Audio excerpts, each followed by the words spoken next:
when it actually pops up.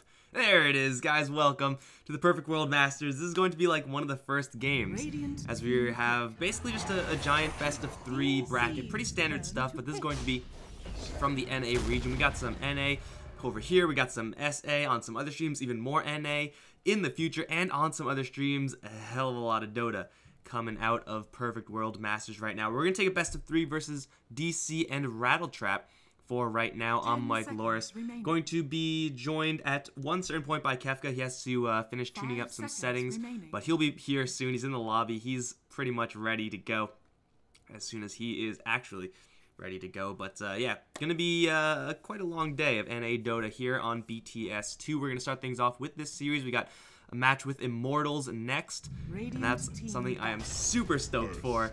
But for right now, let's just take a look at what's gonna happen in this set. DC Lich, as well as that Earthshaker they're opening, and Rattletrap the Sand King Jakiro. Now, I don't think I really have to explain this too much, but DC are DC, and, well, there is a little bit of a less household name, perhaps, than the Rattletrap, from the Rattletrap side. Like, we've seen GU before, I've seen all of these players around before, but, I mean, they're no Abed, they're no Moon Meander, so for sure, Digital Chaos do have the name brand recognition. They are probably expected to be the favorites, at least in this game. But it is, of course, going to come down to the draft. DC have had a couple of issues as of late as far as actually performing in the region. So, yeah, they've been kind of left on the wayside, whereas teams like Complexity, The Dire, EG, even Immortals just stepped up their game.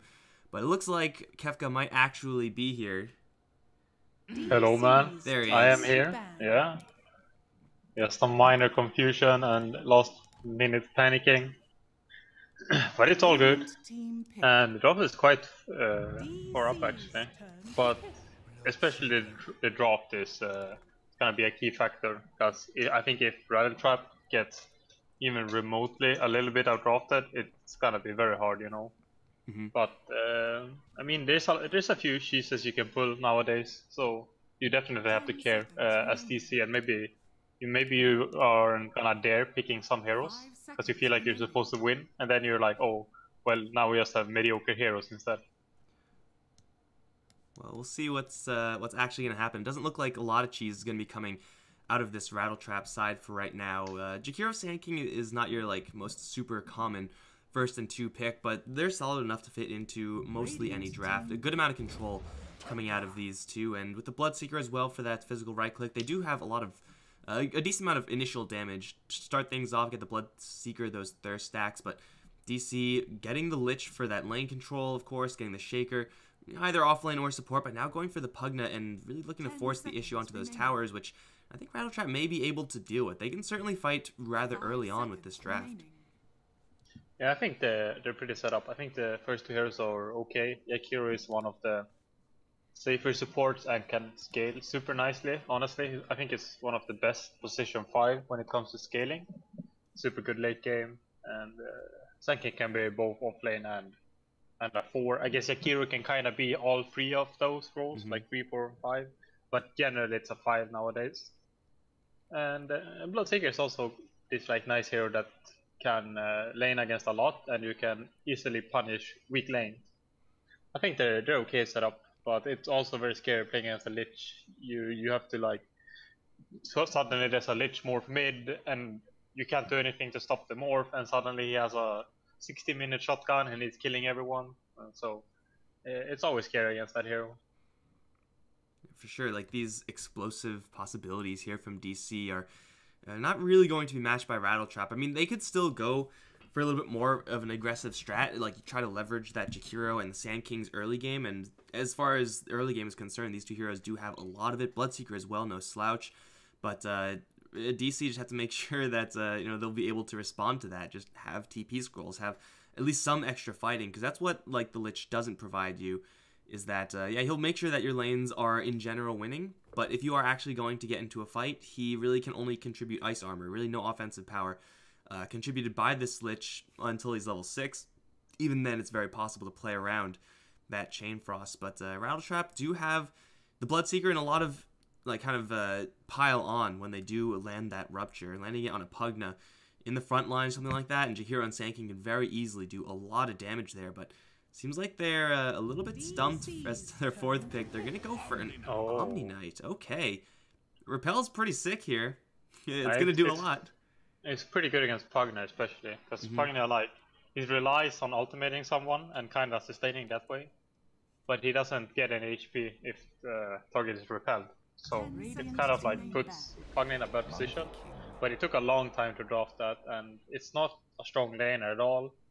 And I think it kind of doesn't fit with Bloodseeker naturally. Like, you have like Jaheiro and Sanking that are pretty good. They can both like hunt kind of early game. And then you have an Omni Knight who's like passive, unless he gets a really good matchup, which he rarely gets. So I'm not a big fan of the 4th pick, and DC is just gonna pick up the Monkey King, who is super good against everything that Rattletrap has right now. So I think that's a great pick. It's like Monkey King, you really want him to have a matchup up against melee cores, and well, I see a Bloodseeker, I see an Omni Knight, I just see good matchups across the board for the Monkey King there. As far as burst is concerned, Rattletrap are working with for sure enough to catch out the Monkey King and then kill him off. It's not going to be impossible. It's going to be difficult, yes. It never really is easy unless you have something like a Bat Rider, but this Monkey King should have, as you said, like almost really good lanes up against anyone. And Omni Knight, for right now, like usually goes towards the off lane, like sometimes in a dual lane. Like maybe we see Omni Knight join with the Sand King and try to play that a little bit aggressively. But if Monkey King has a support nearby, anywhere nearby, then he's just going to thrash that lane. Like you can't burst down a Monkey King before he's able to turn things around with that lifesteal. That hero is super scared to play against. There's very few heroes who lanes against him well. The most popular ones that you want to match up is like Queen of Pain. And I wonder if Jaheiro could be good. It doesn't sound very good though, because you have like the same range either way, even though he's a quote-unquote melee hero. And Sanking can be nice though, because he's not, he doesn't have long enough range that he can avoid the caustic finale. But then you need like a secondary hero to lane that like helps that, and I don't think Jaheiro is the hero. Potentially Omni Knight. I mean, that could be interesting if they run Sanking 3 and Omni 4 and they kind of play it that way. Maybe then it could actually have some kind of impact. And Lina lost pick is gonna be, so that's gonna put Pugna off lane maybe. I feel like that's what some teams like to do sometimes. That's a possibility. It of course mostly depends on whether or not your matchups are going to be going well in that offlane, whether you expect a really powerful safe lane. And if it is going to be Rattletrap pulling out some dual lanes, trying to do something a little bit cute with the Omni Knight and the Sand King, then for sure it is possible that they will be fielding just fewer heroes up in that safe lane, and that means Lina can just go ham.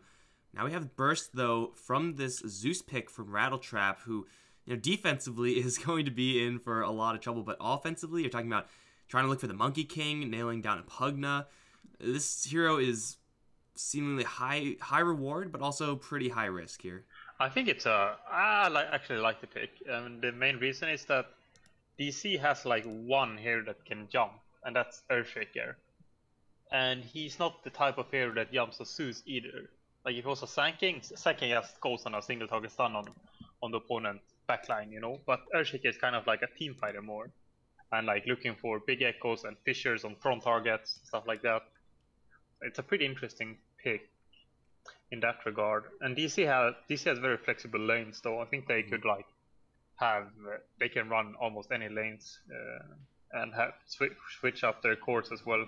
Like Monkey King can still play as a 4 in my opinion, even though it's not very common. And he can also be in either tri-lane, he can also be solo safe lane. So I'm gonna see how they choose the lane. But I think Rattletrap has an okay, has a pretty okay draft. I think if they have a good laning stage, the draft really kicks in gear, while DC are kinda safer in a way. Yeah, I mean, it does seem like Rattletrap can just rotate.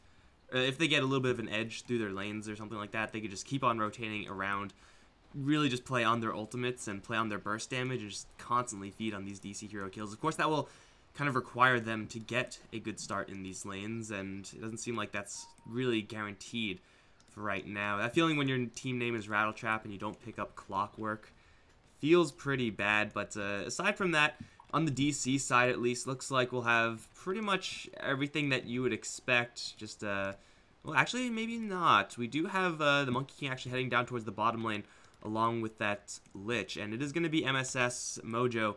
Pugna is going to take a solo lane, but it's going to be up towards top, where he will have the range advantage, but Burrow Strike and Purify up against just a Pugna, if it ever does land, is going to do a lot of damage, but actually landing that combo on Pugna is not that easy. Yeah, so it's gonna be the Omni position 3, and I think this game is gonna be down a lot to the support rotations. Tanking versus Earthshaker's impact in rotating is gonna determine so much in this game, and seems like Rattletrap is gonna get a nice start though. This is more a morale boost than actual like value in the game. I would say. A lot of the time you get like, oh, we got rebounded, we won, boys, and that can be a pretty nice morale boost for sure. And Pugna hit the Omni Knight like 5 times, and Omni Knight's at full HP. Still, he has 4-man shield and a lot of armor, so I mean, durability-wise, this Omni Knight isn't really going to have to worry about those right clicks coming out from the Pugna, but still, it doesn't seem like it's going to be a lane that's really contested heavily up towards top. In fact, the supports are all rotating, and all of them actually going a little bit more so towards this bottom lane, where DC do have a very advantageous lane, an extremely advantageous one.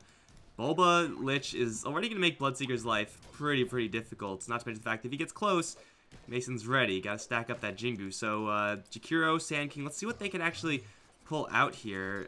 Offensive kill power isn't really going to be that much, as Jakiro's only level 1. They'll Burrow Strike in, but now the Sand King, is that a tight wall? It looks like it is, so here comes the Jingu stacks. GGW is going to try to dig, is going to try to hide. But he's probably going to end up going down unless the circle is there. I think Bulba can just sit there and block him, so he literally cannot move anywhere. Mason, 1-shot, 2-shot, gets the kill. And for sure DC, happy about that one. And for Rattletrap, perhaps they just didn't expect the Shaker to make the rotation, kind of mirroring the Sand King's movements. I think it's a nice attempt, but there's a few reasons why it's not good. It's because Monkey King has a 4-man shield. So you should almost never go on the Monkey King generally, unless you can burst him, which you can't in this stage. So you should definitely look for the others. And also, Yakiro skilled Liquid Fire, which I think is a big no-no on Yakiro level 1. I think that's the worst, not the worst, but it's really bad in comparison to Dual Breath in my opinion. The cooldown is just so long and it has very low impact. You just sit there with that. Oh, there's a boneless strike. Yeah, that's 1 shot and 1 more. Godlike is dead, just got chased down by the Monkey King. Boots are up on the MK with the Frost Blast slow, and the hero still doesn't have any movement speed, is just a slow hero. I don't want to say for sure that Dual Breath would have saved him there, but it definitely would have helped. At least turn a little bit more damage back towards those 2 DC heroes. Yeah, nowadays, I would say like 99% of the matches will have Dual Breath level 1. They're going to get a good angle on Mason, but again, he has the boots. Boundless Strike will stall up the SK, and now he's just on the run. Dual Breath will miss, though. That's why I didn't skill it. Sand King. He's out, I think. Sand King has no boost because he went over Venom, which was nice in that attempt. But the Dual Breath did not land and he gets out. But this is still very good for Rattletrap. They forced Mason all the way back to Fountain, you know. You're not gonna be sad about that, even though you didn't get killed. It's Mason basically loses more this way. It's just that you didn't get that kill that you could have gotten. But Bloodseeker is doing okay. I think he's gonna get a free quick wave now. He only has 5 CS right now, and matched by the Monkey King. There's been a lot more fighting than farming for sure on this bottom lane, but Bulba does get a wave and a little bit in that bottom lane, so Lich is now level 4. Yeah, I mean, you'd rather have the experience go on the Monkey King, get that tree hop, and just be able to play a little more aggressively, but still, a high-level Lich means that you're getting less experience as the sacrifice is being leveled, so that actually might just work out for DC's bottom lane. We'll have to see. The experience edge isn't really going to show its face until a couple more minutes in the game, but we do also still have 2 more lanes, especially this mid lane where we just haven't looked at all. Abed is really kicking some ass here, 26-7 versus the 19-0, pretty much the matchup you would expect. as the Zeus This could pretty be much a has kill to now. only Arc Lightning for CS here. If he gets in, actually Abed has no mana, so it's very low chance. With the stick charges, oh, Moon is gonna move out. He doesn't think it's gonna happen, which it looked pretty hard. But I think Zeus is generally a hero that does fine with this. Like he can be a bit under level. He just needs to get his like small items at the start to start like kind of snowballing, and then it's gonna be more required on Abed to play good and get good rotations, while Zeus kinda can play a bit more safe and just farm and maybe steal a last hit here and there with his ultimate.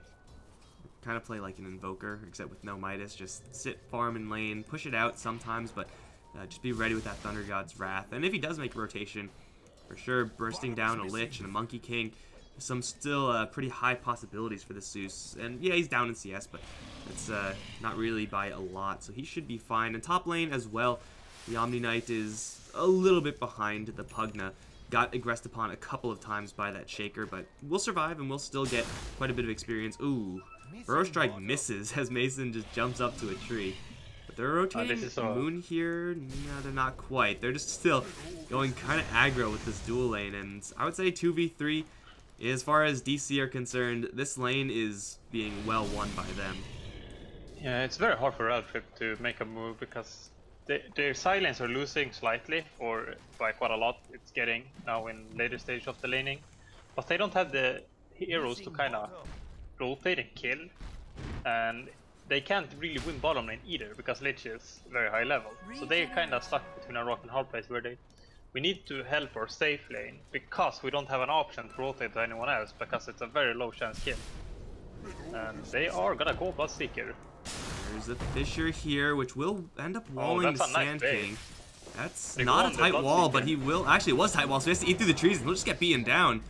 Okay, Moon with the second tight wall in this bottom lane, setting up for now Mason's killing spree. They don't get the Bloodseeker, but still Bloodseeker, I think, is low enough so that he has to back off, and even, you know, just getting a little bit of neutral health is not entirely safe. DC do see that Bloodseeker, and they have a Monkey King to jump in. Zeus, yeah, in a lot of trouble. A couple fireballs won't quite be enough.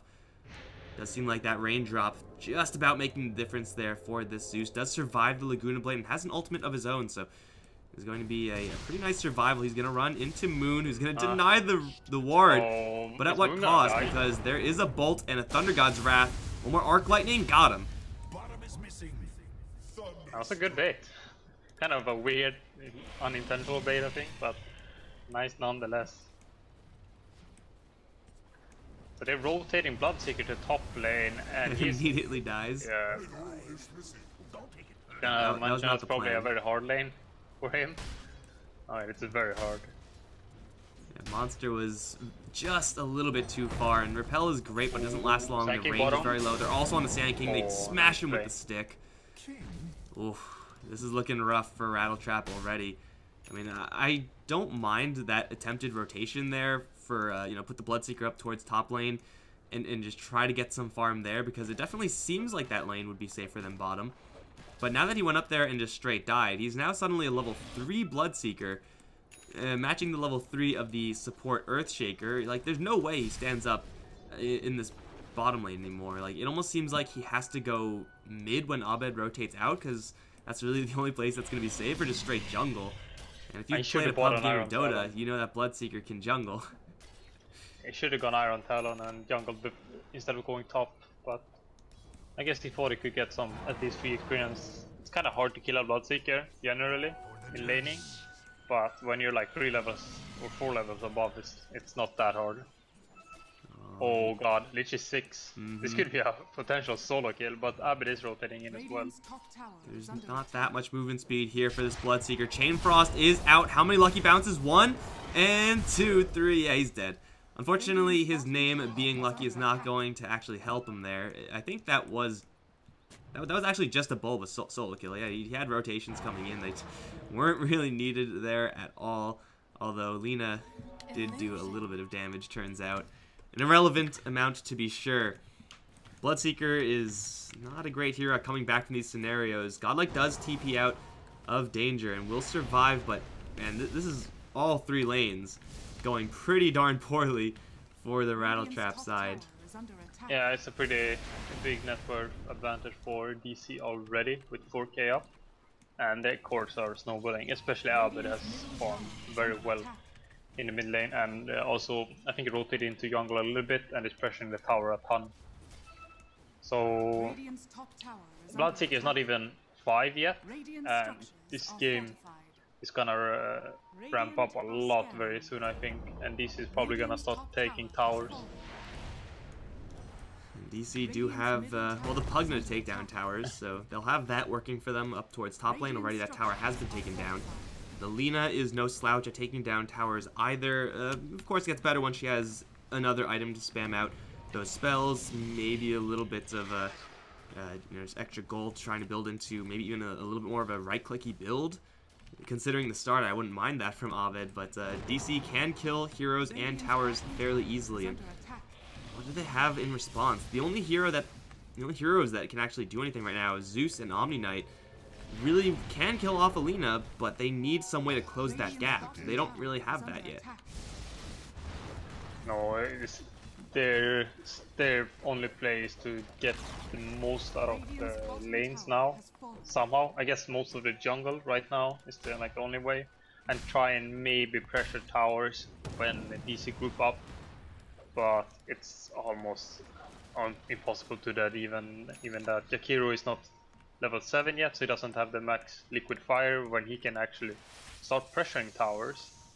But the problem is he gets solo killed by any core if he shows up. Even the Lich is packing some serious firepower right now. And Godlike is just chilling up on this top lane. Moon is going to wait for help, and he's going to wall off the Jakiro. So Godlike is dead here. The only question is, to who? And it's to Mason. And they also take down the Sand King in the meantime. Looks like Abed was able to do that by himself, perhaps? Maybe with some help. He's got a lot of it coming in. Zeus is going to get drained and obliterated. Oh, man. It's so very rare that we see Pugnas go to those side lanes, so you can get someone as bursty as Alina to help out with that Decrepify, but still, that's a insane combo with Amplify magic damage with Lina's nukes. Oh god, Bloodseeker. Oh He's no. in trouble. I think he's dead. TP out. You gotta let him TP a little bit just to give him some hope before you completely crush it. He had some hunch at least. He kinda felt it coming, but unfortunately Moon was standing looking at him for like a good 15 seconds before he stunned him. And bottom tower is gonna get pressured hard by Pugna. At the same time the other lanes are pressuring somewhat, and also of course are free farming for DC. Gonna be a Battlefield Monkey King, so they are not necessarily trying to end within 5 minutes, which I think is the better way to play it for sure. Slow and steady. There's no sense going all in when you don't have to. If DC do extend this game another 5, 10, 20 minutes just by playing kind of passively, then they should still have the lane advantage. They will have the farm advantage. They are in no rush. They can just wait for Moon to just jungle up a Blink Dagger on this Earthshaker. He's again in absolutely no rush. They're not really going to need the Earthshaker for these defensive rotations, because if a rotation does happen from Rattletrap, it will kind of have to involve the vast majority of their team, which of course is going to be fine for DC because they're farming absolutely everywhere. So while they may lose, let's say MSS on this bottom lane, they're getting farm elsewhere, a lot of it. Yeah, it's just getting harder and harder. 10k up already, which is an insane amount at 13 minutes in, and they're using the map not 100% efficiently, but so close that it doesn't matter, because they're also keeping Rattletrap down a little bit more instead of getting absolute 100% value out of the map, which is, you generally don't try and farm every single corner, you generally farm most of it and try and keep them to a very small corner on the map. Well, they will find a Pugna kind of in the middle of nowhere. They'll silence him, and he's completely surrounded. Here comes Monster to kill steal with the Purification. And that is, again, the rotation, exactly what I was talking about. If they're going to get kills, it has to be on a hero that's pushing a little bit too aggressively, but top lane was being pushed. The Ancients were being cleared by Abed. Jungling happening from Mason. Yeah, they need those kills. For sure they do. And now they have the Rupture, and with the Purification with the Thunder God's Wrath, they may have enough burst damage to get a couple of more kills. But, you know, those kills will be so much more difficult to come by once DC are actually ready to move as a team, as opposed to just 5 heroes that are farming. A Netherlands on Omni-Knight, that's pretty interesting. I mean, it makes some sense, you know. You have trouble getting in against like a Monkey King and Lich, you know. You're gonna Abed. I don't think he's gonna go down. He got a haste. But if Bloodseeker got in range, it would have been dangerous. Abed does have that Bloodstone, but they do have, I would say, enough control to perhaps burst that Lina down before she's able to commit suicide. Either way, still is going to be applying this constant pressure up in this mid lane.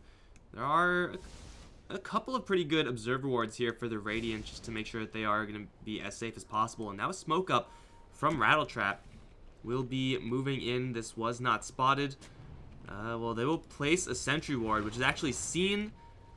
So Mojo is still going to get caught here. He doesn't have a TP. Gonna put up another ward, and he'll have a blast and a life drain. He'll do quite a bit of damage here, but he will for sure go down. But the rotations are coming in response. Here comes the Chain Frost. Lucky's gonna drag it away. Nice split. So it will only do a little bit of damage, and Abed's hunting for the Bloodseeker. They'll jump in towards the Bloodseeker and the Jakiro, kill them both at the same time. And MSS, that is hashtag worth, I would say. They even like saw the sentry ward appear, but they didn't react to it. So you know, they maybe could have even avoided that, but still not the worst result for DC. I think if you're a Rattletrap though, you gotta be happy you got something. And it looked a bit funny, but it was pretty okay for DC either way. The Pagna is like the lowest of the cores, and the other ones are the ones that are gonna like win the game. And they are still farming well. Mason's farm is gonna ramp up a lot now with the Battle Fury, which is about 100 gold. Actually, he got it in a few seconds. And Zeus is not like farmed enough to really start killing people either. If he had like Vale and Netherlands or whatever he's deciding to go, maybe he could start doing some damage in this team fight. But when he's this underfarmed, it's gonna be really hard to even have an impact because he dies relatively easy. Oh, Jakiro on top lane. Decrepify and Primal Spring. That was all the Monkey King did, and man, that was a lot of damage. It's a Jakiro who's usually fairly tanky, but not that tanky. So now they're making their top lane their home. Another jump in onto Lucky, and looks like he will survive. Not quite enough follow-up there, but Moon is in the background here. Shaker with Arcane Boots will have Blink Dagger and Echo Slam, and Abed just being an absolute menace on this bottom lane with the Blink Dagger. He's going to get ruptured, but he's going to turn around and straight kill the Omni Knight. He has suicide here. It looks like he'll do it immediately, so he will be fine. Omni Knight underestimated damage a little bit. Even though he went Netherlands, which I think was pretty interesting, but I think maybe if he stayed a bit out, could have probably helped Bloodseeker enough. I'm not sure though. Lina might have taken him down straight up either way. Moon got the blink now though, so gotta be careful. He's been in these trees for pretty much the entire time he's had the Blink Dagger, so I assume the Rattletrap side don't necessarily know about this item. They may suspect it because, I mean, just look at the pace of the game, it's not too much of a leap to assume that the enemy Shaker has a Blink Dagger, but he's been doing his best to try to hide it. You can see still just keeping to the trees, trying to be sneaky as this Shaker. I mean, Blink Dagger obviously is great on Shaker, but it just seems like at this point, like that's even like a kind of a luxury item for the team. They don't really need that Blink Dagger, as sometimes we see teams that, you know, get a little bit behind and then they're like, okay, well, once we get this Blink Dagger Shaker, then we can make things happen. No, it's DC just have another Blink Dagger to add to their arsenal. Yeah, it's very hard to fight into DC right now. I don't think you can even look for a team fight. I think you can only look for pickups and try and farm. Basically the same as earlier. Are they gearing up for a smoke?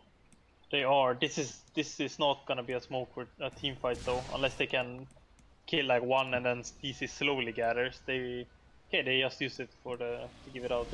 I think they planned to smoke and then someone was like, nah, that's not, because it looked super weird. But Sanking went like a bracer, a full wand, as the Orb of Venom, and he's like super far away from the blink.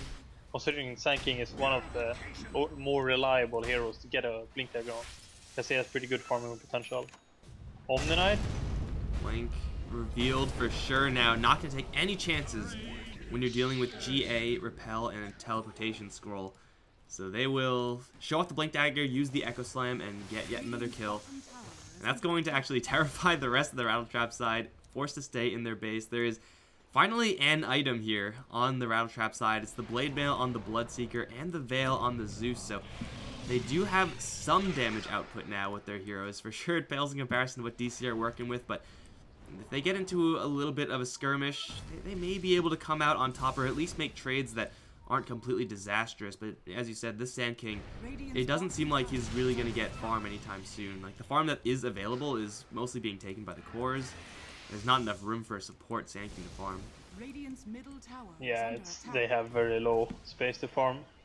And DC is getting super far ahead, like they just getting more ahead by the minute proportionately, and they kind of need to smoke on Rattletrap.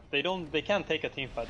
There's no way, but they need to get some form of a pick off. But the problem is Lean has a blink, and they have very good wards on DC, so he's gonna be able to blink out of most stuff. Monkey King is a pretty hard kill. He doesn't have the though. Yeah. But the smoke breaks and she immediately blinks out. The way you counter that is just rupture. You gotta rupture her first. Even then, Blink might just do a little bit more damage to Abed. It makes rupture a little bit of a nuke. But smoke on the Sand King. He only has level 3 Burrow Strike, not even max range. Now that could have been huge because she didn't have Bloodstone, but unfortunately just a little bit off. Yeah. They need to do that again later though. It's like the only way to get some sort of a grip on this game, and you don't want to take team fights though, because you have good high ground defense, so you don't have to kind of risk a full-on team fight if you can avoid it. Sometimes, you know, you're gonna go for a smoke play and they're gonna just bait you into a team fight, but you don't really want to look for team fight. If you look for pickoff and you get one and you rely on your high ground defense, which is really good high ground defense as well, even though you're this far behind, where it's relatively easy for DC, you still have a decent chance at actually winning a team fight in that position. So, but they can redo it every few minutes, and if they get it once, that's a lot of gold they're gonna get. If the Bloodseeker gets a kill on a core right now, he's gonna get like 1k gold. I can definitely bring Rattletrap back into this game, but for right now, they have to worry about this Pugna. Poke out, drop a Nether Blast. Abed hasn't gone for any sort of right-clicking based build, and they will find Bulba kind of in the middle of nowhere here. He does have a Glimmer Cape. He will buy himself a couple of seconds here, but he's still bleeding. His backup is coming in. Bulba's taking all the fire right now. He's going to get picked off, but that's going to use all the ultimates from the Rattletrap side. So if they continue this fight, this would be a really bad idea. GA still holding, so Lucky. Oh, now the GA is not going to work up against that magic damage, that's for sure. It makes it a 1-for-1 trade. The tower is going to fall in the meantime. Moon does still have a blink and doesn't really have any targets. So that's still not that bad for Rattletrap, even though you rarely want to be trading away your Bloodseeker, especially for just a Lich. They still pull out a BKB charge of the Monkey King. They still end up making that trade. It's not a huge win, but it's still a little bit of something. It was a pretty good play from them, I think. I do think Bloodseeker could have survived if he like realized the position he had, as in like he can't go anywhere but run. Like he has to run as soon as he got the Lich kill. And he ran a little bit towards, I think it was Monkey King or Lina or someone. Like he tried to, okay, let's get another kill. And if he realized instantly he had to run, I think he would have survived, because then the Omnina would have been close enough to just heal and GH if needed. But still, that was a pretty good fight for them. They aren't taking any damage on tier 3s really, except bottom, I guess. It's a bit sloppy, but if they can redo that every now and then, they're gonna have a chance at this game. Bulba again is gonna tank this initiation, setting up this time with all of his allies in tow. The Chain Frost will be fizzled pretty quickly. GU is gonna teleport out and will be fine. Repel will hold. But still, the Lich with that Glimmer Cape is so tanky. I mean, he's level 13, this Lich. Obviously, Liches get quite a bit more experience than some other supports, but that combined with the Glimmer Cape, even if it just wasn't activated, I'm pretty sure he would have been fine to survive. So we'll protect their Observer Ward, I guess is kind of nice in this area, but killing off a couple more heroes, forcing out more moves from the Rattletrap side. And now, with that Observer Ward still up, we'll go straight for Roshan.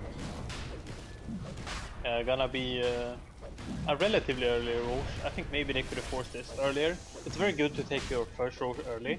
Not because you can do something with that, but with the second Roche you get the cheese and then you can really high ground. High ground is very hard nowadays. So you really want that second cheese if possible, or the first cheese rather, and having an Aegis on top. Gonna enable you to tank with 2 cores instead of only 1, and it's a huge difference. Man, we can see, just look at the graphs. This game states where you have no map control, you're not getting any farm, it's just taking a steep dive towards DC's favor. And you can see like that one kill that they had on the Lich, and it's just completely irrelevant in the grand scheme of that gold graph. So, yeah, this is hard for Rattletrap, and it's just getting harder and harder.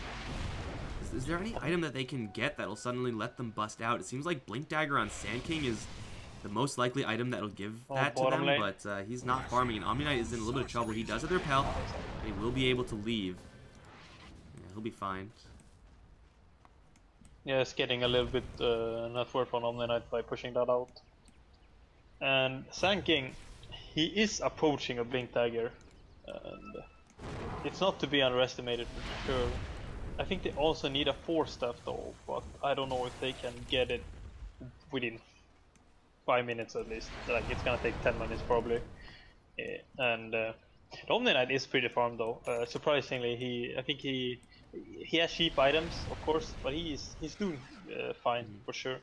The Bloodseeker, he's getting up there in net worth to be like a force at least as well. And Zeus he does well even if he's far behind. He can do damage still, but it's not gonna be good if he can like well. GA, but he can't TP. Maybe this he's gonna get chased down. His backup is coming in. A blast. Well, they'll throw in a Chain Frost. Jump forward from Abed. Another Dragon Slave will do him in. Chain Frost was dragged away. Not really the most elegant gank there from DC, but only using a Chain Frost. They still have the Laguna Blade. Speaking of Laguna Blade, I think this one might have the Jakiro's name on it. It does. Trying to push, trying to greed out. Punched. He should have used ultimate in hindsight to at least stop the wave from pushing in. But this is the high ground attempt from DC. They got 2 pickoffs and they don't have buybacks, so I think you don't really try and defend this. You put Zeus there and you put Sand King behind to stun if needed, but you're gonna drop these tracks. I don't see a even decent way of defending this. Abed has the extra attack range. I think they're gonna siege this until it's done. When the tier 3 is dead, it doesn't matter that the opponents are 5, because it's twice as easy to get up there. He has the Aegis and he has quite a bit of backup. The Nether Ward is in like an impossible spot to deal with safely for the Rattletrap side, and like even if they rupture Abed right now, which Bloodseeker can't even do because Nether Ward is burning out all his mana, and of course he's spending Bloodright mana, but he still has that Aegis. Like he does have a backup and a double life just in case, and I assume if he goes down, he'll be getting kills beforehand. With a short respawn timer and boots of travels, like he will just be back in the fight immediately, just pinging down those buildings.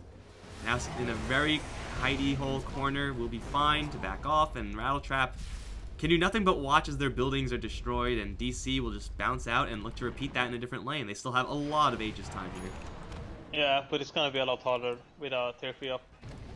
It's so much harder to push into that, because you can't really have any good wards, and yes, the tower defense is a lot for this lineup that's already relatively good at high ground defending. It's just that when you're 28k behind at 28 minutes, it doesn't really matter how good your lineup is at high ground defending. If you make a minor mistake, you're losing the game. And just one hero slightly out of position, and Abed can make short work of him. Shaker can very much do the same. Monkey King will take a little bit more time given his build to actually just straight kill a hero, but for sure it's not a safe place to be. Even like Bloodseeker doing this, like killing the creep wave, usually is just going to be like an entirely safe move because you have your backup behind you. Not this time. They will blink in onto Abed. Fissure is going to land onto 3. Now here comes Mason with the monkeys and a big boundless strike. Double kill for the DC side. Lina is going to live at like 10 HP, yeah, 80 HP, and Mason, he's in the front lines. He will go down here to the Bloodright, But is that going to do anything? I'm not really sure because Abed is still alive. They'll take down another tier 3. You know what? That was actually really, really good for the Rattletrap side. Lucky's going to dive in for Abed, but this is just an Aegis. He's going to get decrepified. Abed will survive for a little while longer, but Mojo no longer has decrepified for himself. Lucky's BKB is going to run out soon, and he can't actually get him. Oh, now he's going to get drained out. Mojo is back at 600 HP. Jump forward from Abed. Looking for the Zeus, looking for the Omni Knight. Chain Frost will bounce through, but the Repel will block it all. I'm not really sure if it really matters because he's not really making much of an escape here. He'll Purify Moon Meander, but he will again get drained out. Here comes the Epicenter. Will land onto the Shaker, but it should end up killing pretty much their entire team. Look at that burst combo from Abed. Oh my god, Decrepify Lina is real. And now just with right clicks, Abed is moving in. He's pretty much just stopped playing Lina, starts playing Clinks. He's gonna get himself a triple kill. After all said and done, like, they are losing a lot of heroes, Rattletrap. They're gaining quite a bit as well, but just not enough of the heroes that matter. And another kill, Ultra for Abed. Oh, he wants that 5er. He wants that 5th. And it looks like, unless Mojo is an ass, he's not. Abed's gonna get it. A Rampage for the Lina. GG is called. That was pretty rough seeing the Bloodseeker go in and having one attack away from killing Pagna. And then the Decrepify just off cooldown and he uses it. And then the Aegis also timed, because if he got the kill on Pagna, he could have maybe chased down Lina just as the Aegis time, and he could have gotten double kill. But wasn't lucky, and DC just totally outplayed him. And it's always like awkward to have these type of games where one team just absolutely mercilessly slaughters the other team. The other team can't really do all that much. You do at some point have to say, like, yeah, your draft may have been something you could have improved on, but it just seems like they got styled on across all lanes, across all facets of the game, and you could just say, oh, well, DC just mechanically better than the Rattletrap side, and that is something that's really hard to come back from. Rattletrap will have another chance, and, well, they'll have another game, and there is also a lower bracket, so they're not out. But they're not looking that hot here, guys. DC are going to crush Rattletrap in Game 1. Game 2 is going to be soon. I'm Mike Loris. I've been joined by Kefka. Don't go anywhere, guys. We'll see if Rattletrap can bring something to the table for the second game.